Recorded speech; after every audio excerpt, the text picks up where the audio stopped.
Yan, yan, yan, yan, yan, yan, yan. Ayan, ang laki. Ang laki. O, diba?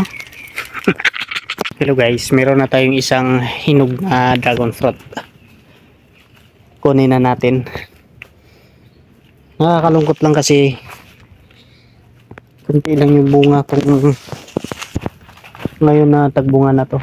Konti lang yung bunga ng dragon fruit natin. Pati yung marang natin, konti lang yung bunga eh. Ayan o. May bunga na yung marang natin. Malapit-lapit na naman yun. So let's go. Puntahan natin yung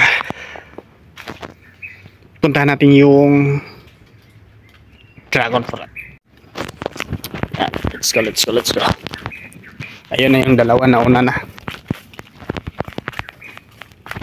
So medyo madamo na yung ano natin.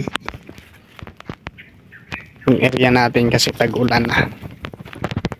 Pero malilinis din natin itong darating na araw kasi may panahonan tayo. May lugar. May pagkakataon na tayong gawin. Linisin yun. Psst! Boy! Dito kayong dalawa. So ito guys, so hirap na hirap ako nitong buhayin tong persimmon na to. Masarap daw to eh. Pero ang hirap niyang buhayin. Ngayon pag tag-ulan yan, dahon siya. Pero pag tag-init, ang hirap niyang buhayin. Kaya ito, muntik na nga ito mamatay din tong ano na to. Itong tag-init. Buti nabot na ng tag-ulan na yan.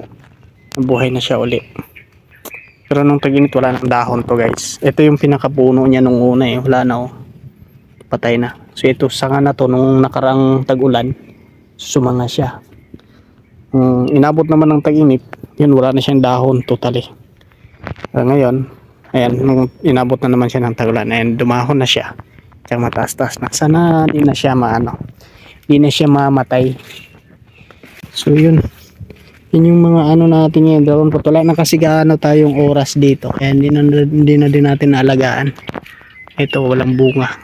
So ito, nag-umpisa na siya. Ayan yung bulaklak niya. Kaso yung iba nalaglag oh. Ito may bunga to dati. Ayan oh, may bulaklak. So nalaglag na. Yan hindi nagtuloy. So meron na rin kahit papaano, may mga bulaklak na rin siya. Ayan oh. So ayun yung kukunin natin. Ayan, ayan. Ang laki. Ang laki. O diba? Asan na yun si Churi? Lumayo na. So meron pa tayong papaya doon isa oh. May hinog tayong papaya oh. Ayan oh. Kunin natin ito, ihalo natin sa juice natin. Kaso bukas na tayo gagawa ng juice kasi hindi tayo nakabili ng carrots at pipino. So yun kasi ginagawa kong juice, pipino tsaka carrots tsaka apple. So yan guys, laki guys. Tara na. Ito marami-raming bunga to siya guys. Ayan na. Kasi ito pa lang siya ang yung iba wala pa. Tapos itong mangga natin sayang namumulaklak to eh. Kasi walang tumuloy. Wala oh. Hindi niya kinaya yung init yata. Napuno din tayo ng lansones dito. Malaki-laki na siya.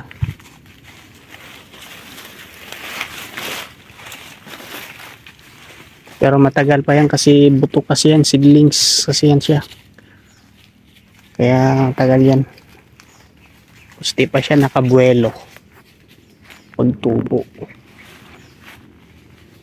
So yung snake fruit natin ayan oh, hindi talaga siya namunga. Hanggang ano lang siya, bulaklak. Churi, Sophie, di ka na.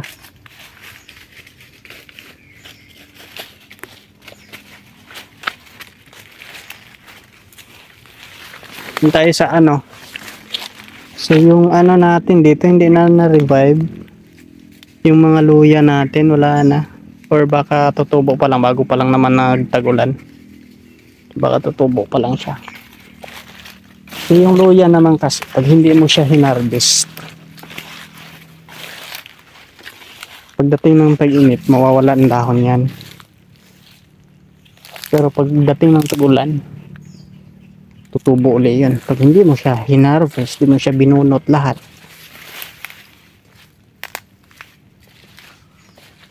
ayan, dalawa pala yung hinog na papaya, guys. So, kunin na natin.